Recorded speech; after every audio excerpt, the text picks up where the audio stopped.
उस मेरे विष में जो मेरा प्रबल वेग है उस वेग को वो धारण कर सकेंगे।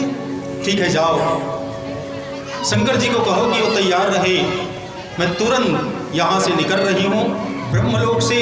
और शंकर जी से कहो कि यदि उनमें सामर्थ्य है तो मेरे वेग को रोक ले। प्यारे बंधुओं, भगीरथ भगवान शंकर जी को प्रार्थना किए और बोले कि प्रभु गंगा मैया आने के लिए तैयार हैं।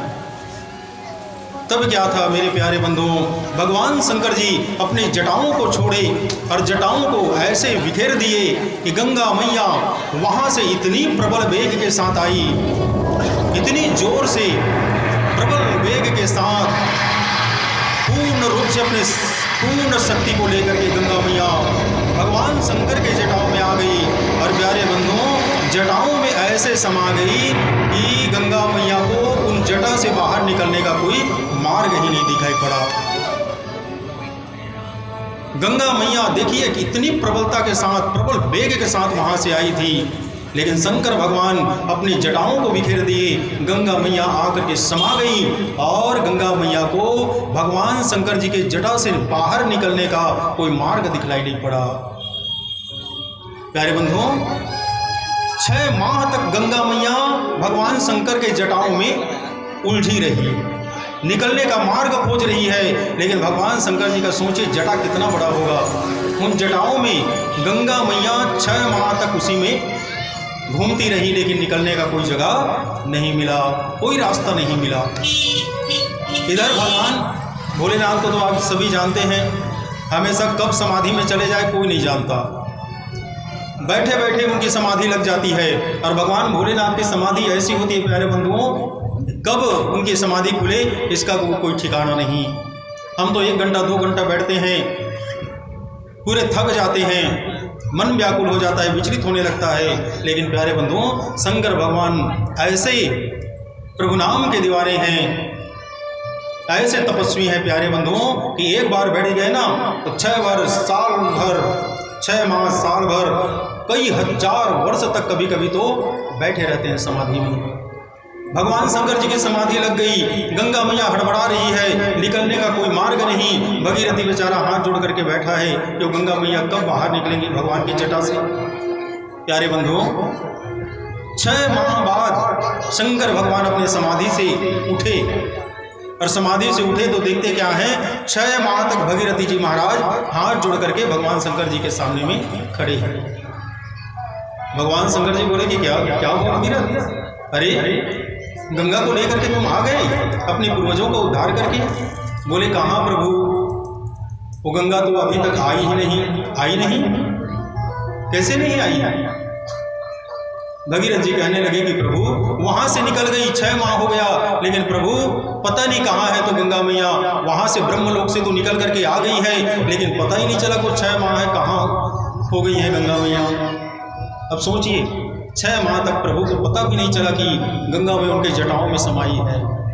भगवान शंकर जी तब सोचे कि मैं तो जटा को खोल करके रखा था, हाँ लगता है गंगा इन जटाओं में उलझ गई है।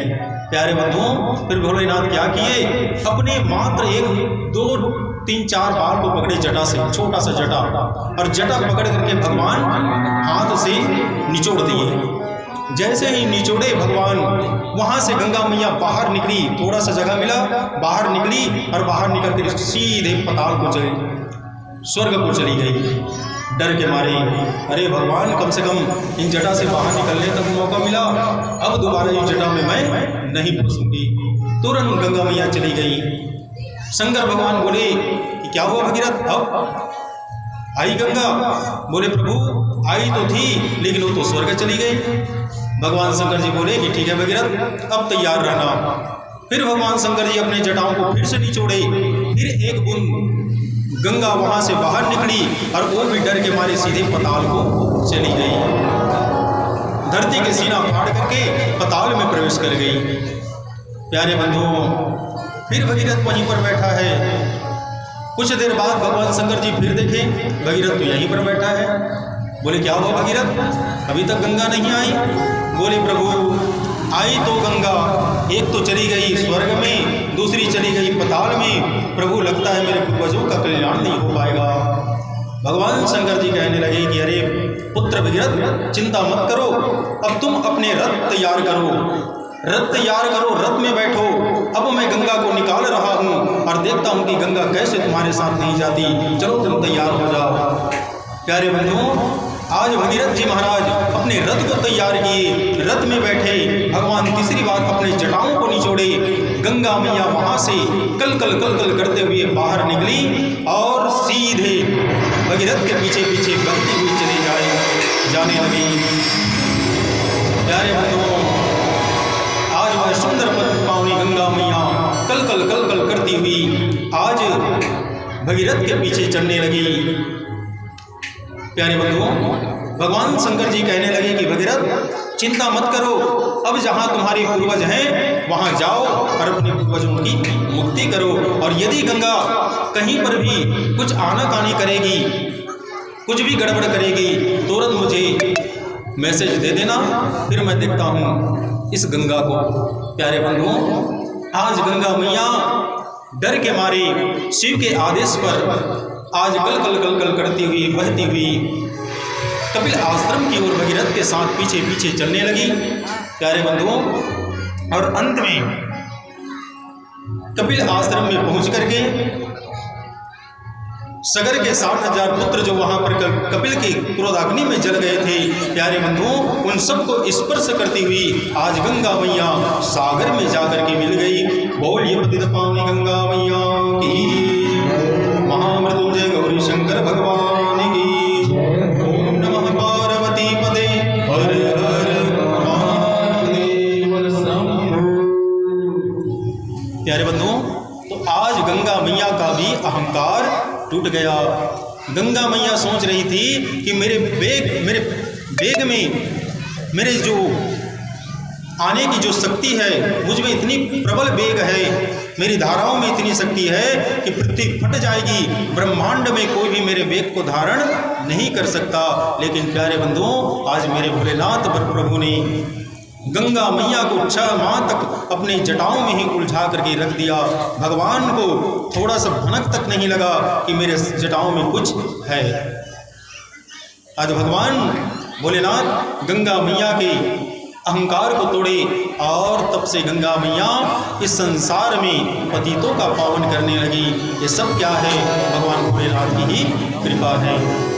प्यारे बंधुओं, तो गंगा मैया भगीरथ जी महाराज के अथाह प्रयास से, भगवान भोलेनाथ की कृपा से इस धराधाम पर आई और आज आकर के पतितों को पावन कर रही है। लेकिन दुर्भाग्य है प्यारे कि आज उसी गंगा को लोग डिब्बे में भर भर करके बेच रहे हैं। उनका कोई महत्व नहीं। लोग जाते हैं गंगा स्नान करने के लिए, लेकिन केवल इस भाव से नहीं जाते कि हम उस पतित पावनी गंगा की दर्शन करने जा रहे हैं। केवल मन में यह भाव लेकर के जाते हैं कि हम केवल वहाँ पर पार्टी करने जा रहे हैं, एंजॉय करने जा रहे हैं, मौज मस्ती करने जा रहे हैं। प्यारे बंधुओं,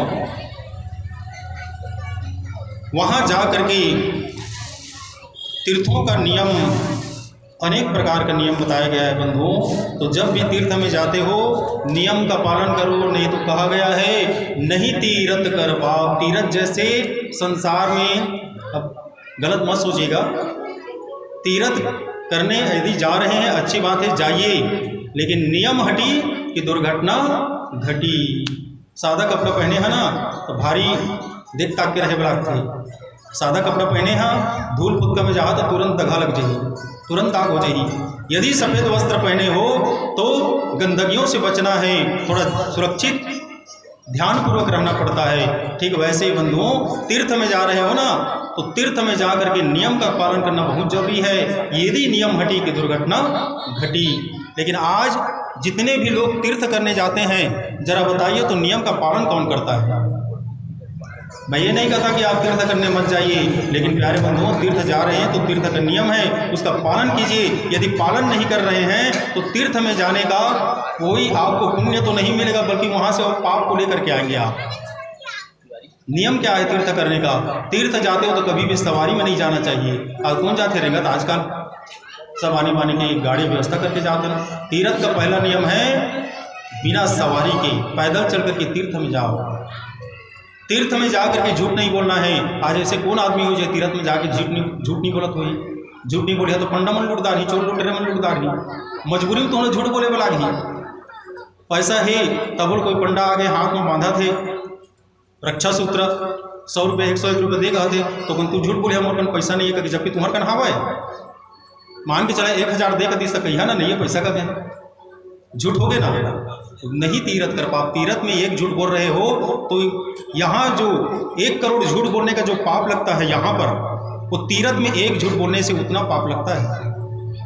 तीर्थ में, तीर्थ क्षेत्र में किसी भी पवित्र नदी में आप स्नान कर रहे हैं तो स्नान करने का भी नियम है, एक मुंह का धिरसा भी उस पवित्र गंगा के जल में ना पड़े।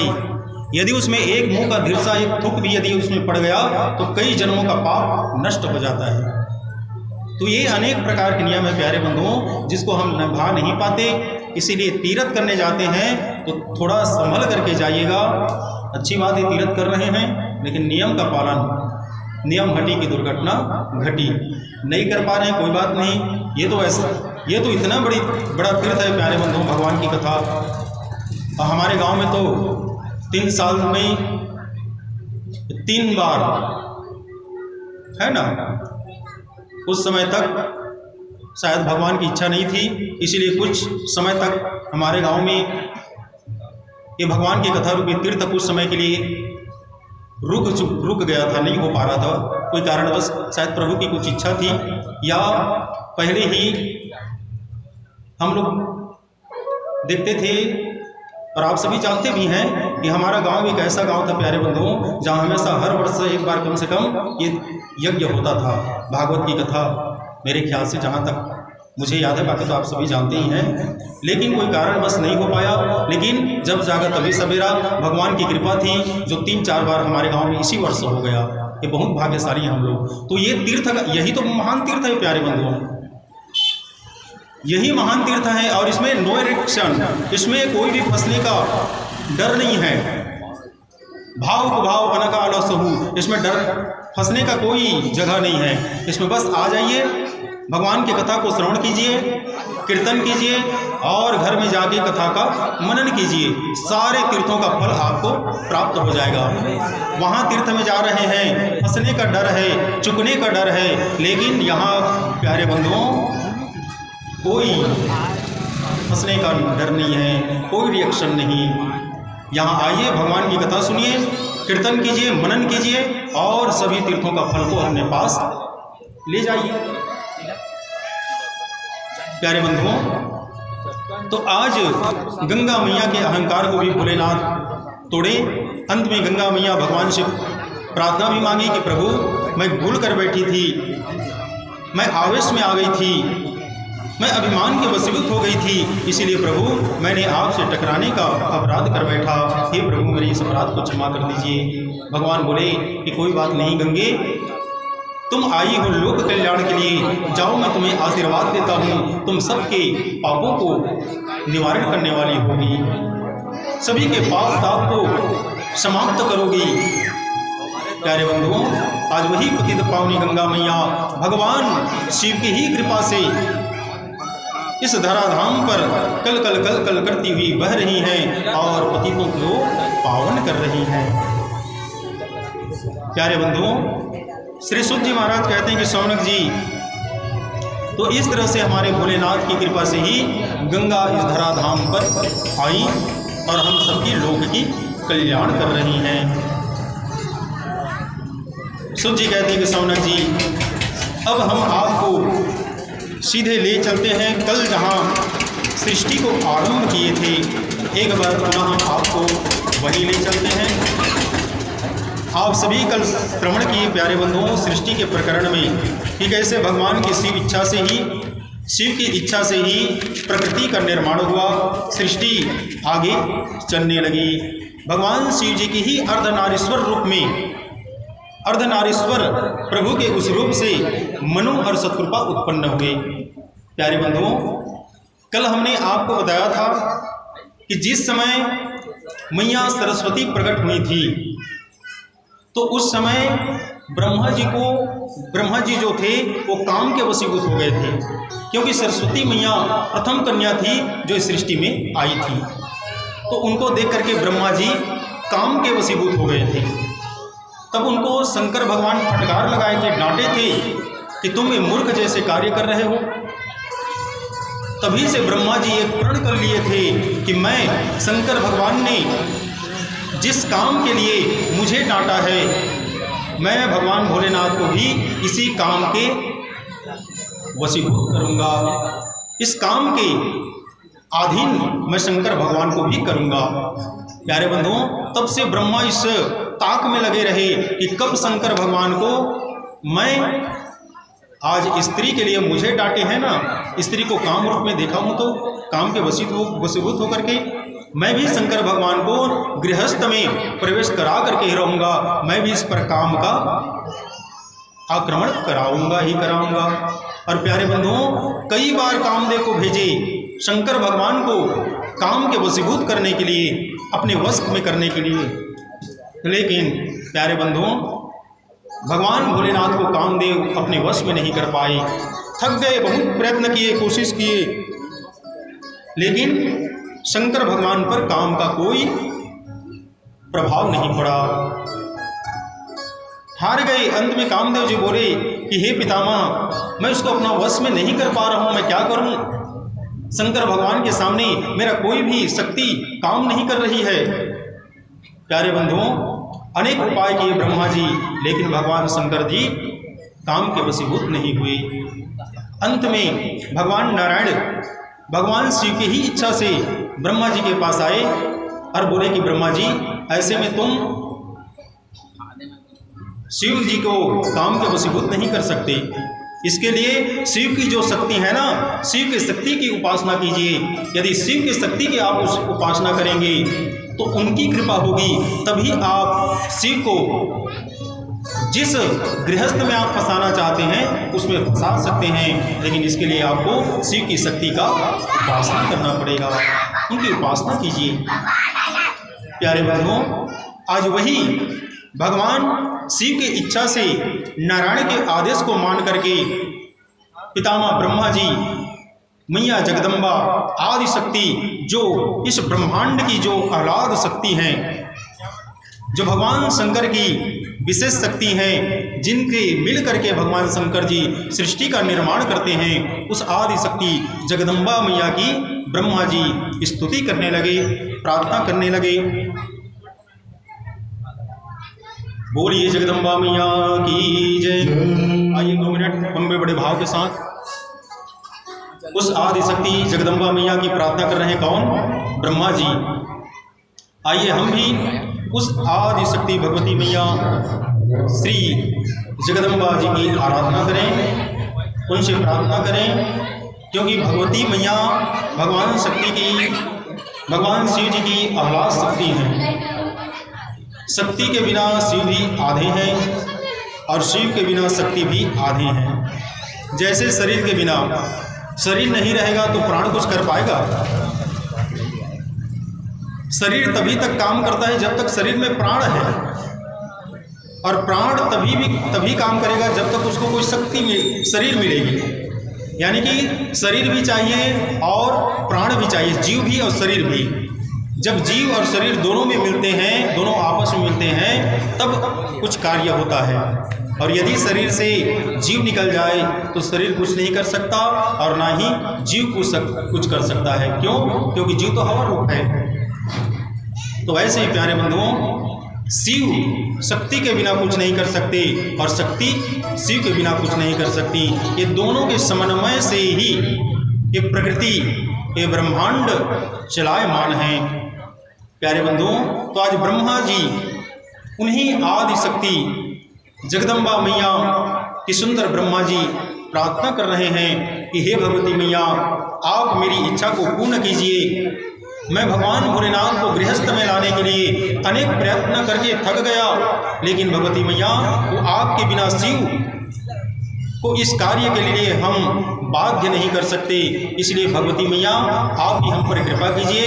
आज ब्रह्मा जी सुंदर नवरात्र के पावन मेला में 9 दिनों तक भगवती जगदम्बा आदि शक्ति महामाया की प्रार्थना करने लगे, उनकी स्तुति स्तुति करने लगे। सर्वमंगल मांगल्ये शिवे सर्वार्थ साधिके शरण्य त्र्यंबके गौरी नारायणी नमोस्तुते। आइए हम भी उस प्रभु भोलेनाथ की आदि शक्ति की प्रार्थना करें।